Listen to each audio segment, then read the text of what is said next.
What's up, guys? We're back with another Peacekeeper analysis, and yes, I know, I forgot Deflect. Listen, there were just so many different types of unblockable dagger stabs that I think I just seemed to forget what it was. I also thought after it was pointed out that it would have just looked like all the other dagger cancels, but I was wrong, so I'm just going to quickly cover it here. To start, I like the concept of the deflects themselves, that they seem to be some sort of hanging guard combined with sidestepping. We talked about hanging guards a few times now, but a good example of one is the one that I looked at in the 2015 CGI trailer. Anyways, let's start with the more uninteresting one, which is the left side deflect. It more or less does look like a dagger cancel. I mean, it looks good and it's not a bad thing, but I don't have much new to say that wasn't said in part 1. As for the top deflect and the side deflect, the input creates the same animation. These ones are pretty interesting though, as they show a reverse grip technique that I usually hear as an ice pick grip in knife fighting. This makes a lot of sense, as we have seen in manuscripts that when up close in grappling distance, the reverse grip of the dagger has more advantages than having it in the proper forward grip. Of course, it's all situational, but in this case, I think it's a perfect situation to do something like this. Notice she isn't just sitting with a reverse grip in the first place, but right when she deflects and knows an opportunity is about to arise, she reverse grips and then goes for a stab. Very methodical and very cool animation in my opinion.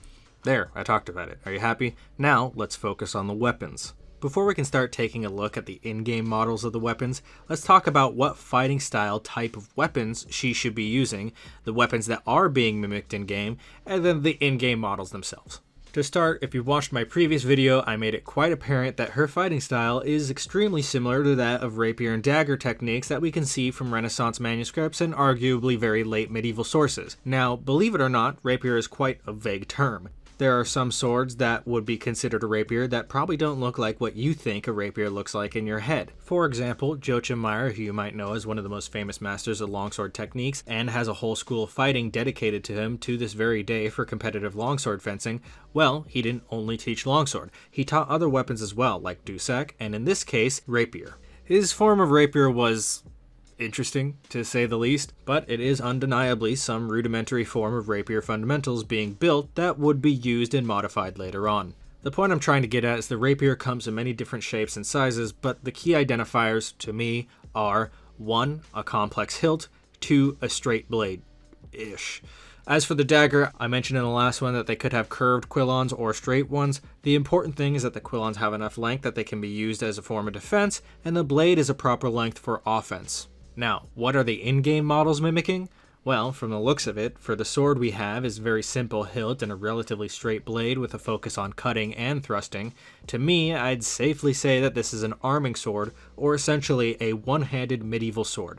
As for the dagger, I wouldn't say that any of them are geared towards defense at all. I'll go more in depth when we look at a few of them, but in short, most of them aren't parry daggers. They would be more of what I would consider a quillon dagger. Now, you might be wondering, what is a quillon dagger? It's a pretty nifty term to differentiate the simple offensive dagger of the medieval period that wouldn't look like a bullock dagger or a rondel dagger. It comes from the fact that these daggers have a cross guard with quillons versus not having a guard or having a disc guard.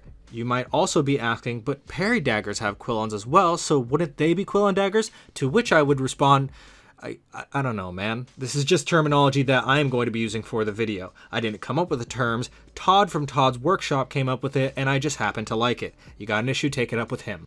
If you just carve a little bit down there, it's going to look like a cock and balls. Alright, this has been more than enough rambling, so let's get to the weapons. Tip to butt, like we always do here with our swords, let's look at some of the sword blade options we have in-game. To start, we'll look at the default, which is the Culligan blade, and I think it is awful. Why? It's got rivets going through the entire goddamn blade. That means that they had to punch holes through the entire blade, which weakens the integrity of the blade. Not to mention it makes it thicker and heavier by adding slabs of metal on each side. A few rivets towards the hilt are arguably dangerous if heat treated, but put a rivet directly onto the center or percussion of a sword? That just seems stupid. Now, before we continue, I want to remind you the criteria we are looking for is something that suits Peacekeeper's fighting style, which, although resembles rapier techniques, places an equal emphasis on cutting and thrusting, if not leans towards cutting more. A good example of a sword like this would be a side sword that I mentioned in part 1. Another thing to make sure is that it's not a very forward-heavy blade like some sort of falchion. You want to be able to have full control of your point, and if all the weight is being pushed towards the front of your blade, then you won't be able to do that. So with all that in mind, let's look at the next blade, the Sabotat blade. It's got a single deep fuller that goes the entire length of the blade. Besides its quite obvious wear, it has a very simple yet reliable design to it. The only issue I have with it is that the point of the blade is not very acute, which means that you won't get the best penetration with this when thrusting. Next, we have the Gillian blade. This one is pretty good because it has a much sharper point than the previous blade. Another feature is it has a flared out part by the ricasso, which in theory should bring more weight down towards the hilt and less weight towards the point. Also, it has some interesting fuller designs, which kind of remind me of Scottish basket hilt broadswords. Overall, this isn't a bad design. Next, we have the Atome blade with an even sharper point. This one also has a very simple single fuller that tapers up to the middle section of the blade. This sword is so far the best choice out of all the other blades, even though all of them are ridiculously thick, but considering this is a hero from the launch of the game when they didn't know what a sword thickness was, I am obligated to excuse it. Next, we have the Leon blade, and I chose this because it's an interesting option in my opinion. Now, this doesn't have the most acute point or some interesting designs on it, but what it does have is a completely bare flats on each side of the blade and no taper going up the blade all the way until the point. That allows the weight to be towards the hilt and the user to have good point control without sacrificing cutting ability. In fact, this is a very similar design to the Chinese Jian. Next, we are looking at the Randall blade. Ignoring the weird metal color and whatever the weird looking fuller is, it has the most tapered blade out of all the blades so far. If this sword were to be some form of rapier, this blade would bring you closer to that goal than any of the other options. Next, we are looking at the Everhart blade, and I wanted to bring this one up for the wicked sharp point. Now, you might think that I would say this is good, but to the contrary. If that point were to hold up, then I would say that it would be great. It would be an absolute beast at penetration and could get through chainmail with ease. The issue is that on such a long blade like this, it is very easy to break a tip like that. Whether it come from chipping off the harmonic vibrations throughout the sword when it impacts something, or just from it snapping off when it tries to stab something. Even with today's modern technology and knowledge, it is not an easy task to make a sword that pointy at that length and make it stable enough to be used for combat. We're going to move on from here, and I understand that I didn't cover every blade. If you have anything that you have any questions about, feel free to ask me in the comments or in my Discord. Just remember that if something is similar to something I already showed here, expect a similar response. I don't want to be redundant and spend too much time repeating myself throughout this video if I can help it. Now let's move on to sword hilts, but before we start looking at specific ones, let's talk about what makes a complex hilt. It's not really a set in stone type of criteria, as there are early forms of complex hilt and later forms of complex hilt. I mean, I guess you could call even a basket hilt a form of complex hilt in theory. That being said, I can say that none of these hilts are complex hilts. Why? Because they all have 2 quillons and no other defenses. No finger rings, no handbar to protect the grip, there's not even any D-rings on the crossguard, and even Warmonger has those. This is really unfortunate because it's really easy to make a simple version of a complex hilt, even using existing hilts. Here are just some examples I conjured up in Photoshop. I understand that it's not as easy as whipping something up on Photoshop, but it's definitely easier than making an asset from scratch. Regardless, let's look at some of the hilts that offer the user the most protection even though there are no complex hilts. To begin, let's just look at the default hilt, the Colgan hilt. It looks fine as a small arming sword hilt. The crossguard looks sturdy, the grip doesn't look uncomfortable, the pommel is just a ball. There's not much more to it than that. Actually, there is a small spike on the pommel. I never understood why they put little spiky things that can and probably would injure the user more than it would the opponent. Like, that little spike won't do that much more damage than a normal pommel strike. All it's there is to poke the user and piss them off. Also, I don't like that it rivets to the ricasso. Next, we have the Sabotat hilt. This is probably the best hilt for simplicity. It has a comfortable looking grip, a truly simple pommel that swells so it allows more space for a comfortable grip, and it has a pretty good crossguard. Overall, really good. Another interesting thing to note is that PK sword hilts have a proper oval shaped grip that allows for edge alignment, unlike Warden's sword, which is as round as a log. Once again, I just want to know Ubisoft's thought process when designing these things. Next, we have the Goron hilt. I am only mentioning this hilt because it looks simple and comfortable enough. I would rather have almost no guard than a bunch of random crap on my sword weighing me down. Basically what I'm getting at is that there aren't that many good hilt options. Next we have the Leom hilt. This one doesn't seem the most comfortable, but what it does have is the longest crossguard out of all the hilt options. This does help quite a bit at using the sword defensively, which is going to be quite important once you see our dagger options. Speaking of dagger options, let's move on from the swords. Same disclaimer for the blades here, I understand I skipped a few. Now, just like when talking about the hilt, some key factors we are going to be looking for is defense and usability. By usability, I don't mean can it stab, it's a dagger, I'm sure it can stab. What I mean is ergonomics. You'll notice that a lot of them fall short of one of them or even both.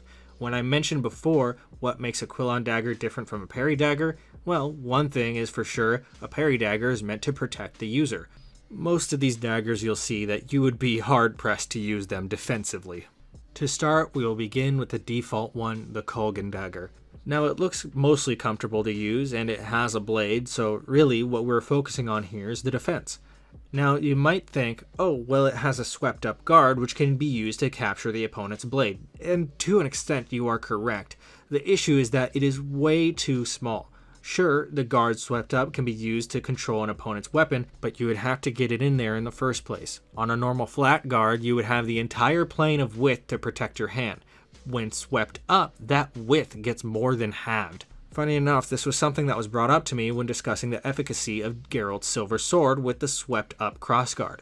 On top of that, because there is no dedicated stop to the user's hand, if you were to stab with this, it could possibly slip through your hand and force your hand onto the blade.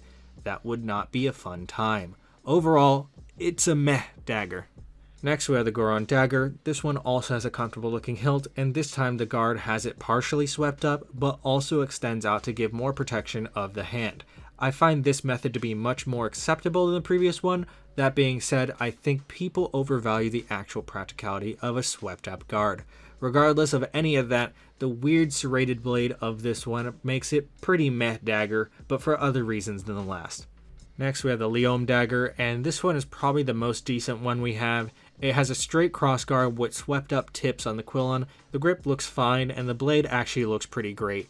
This could be a lot more if they just added more defensive features. Honestly, this would be passable as a parry dagger if they just doubled the length of the crossguard and added at least one D-ring on one side. Overall, not bad, but could be better. Finally, we're going to look at the Snow White dagger for the sole reason that this is the dagger with the longest Quillons on both sides. But even with this length, I would still want more out of it. This is barely passable length. Also, I wouldn't use this dagger because it's insanely ornate. This looks like something Dracula's son would use. Now we're going to be moving on, and you might be wondering, what about the rest of the daggers? Those are boring, and I don't want to talk about them anymore. What are we moving on to, you might ask? Well, we haven't talked about her finishers yet, and I thought that this might be a good time to do that. She does have a bit to go through though, something around like 16 unique finishers. We're not going to look at each one though, but Jesus. Remember when we used to get unique finishers? Remember when we used to get unique content in general? Pepperidge Farm remembers.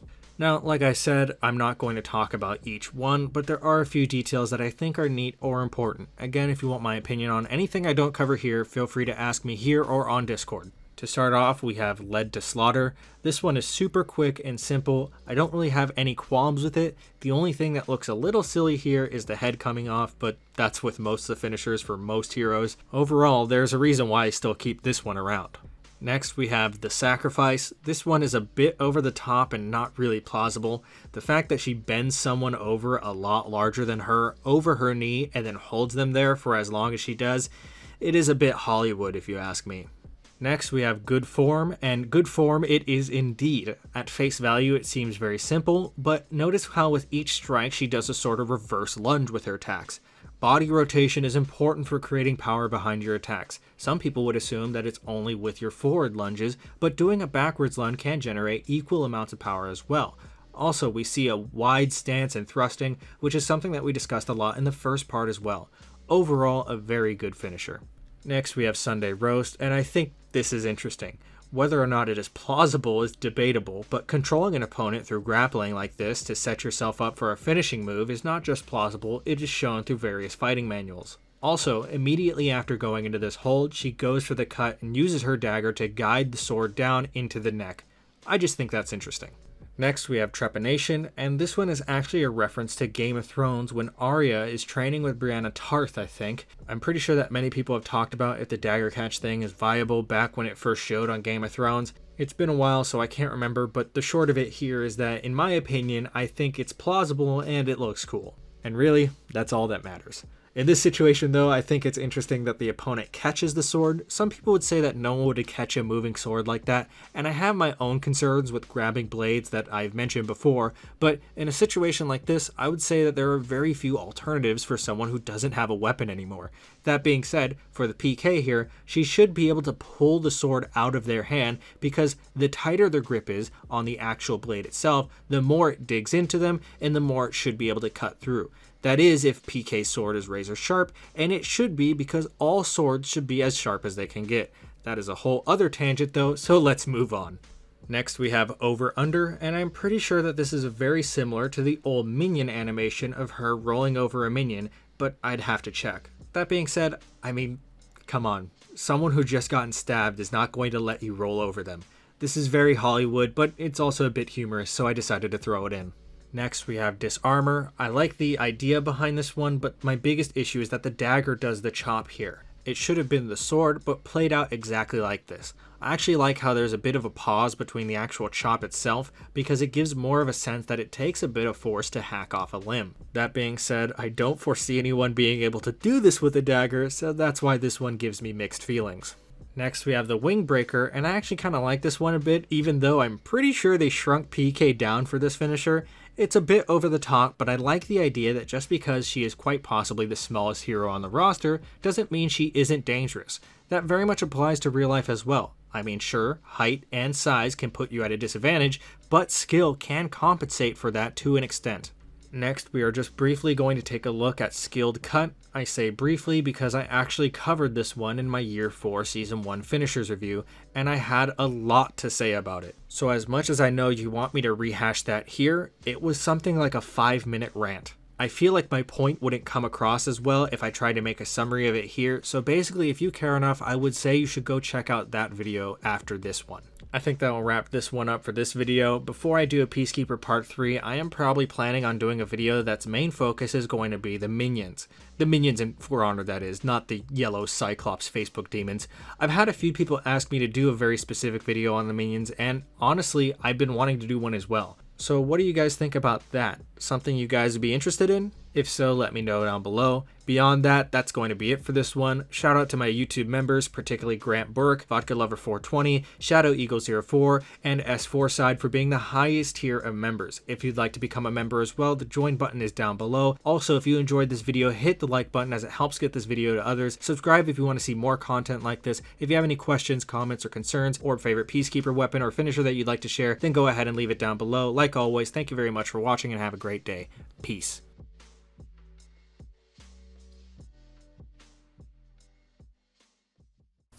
Cock and balls. Great joke.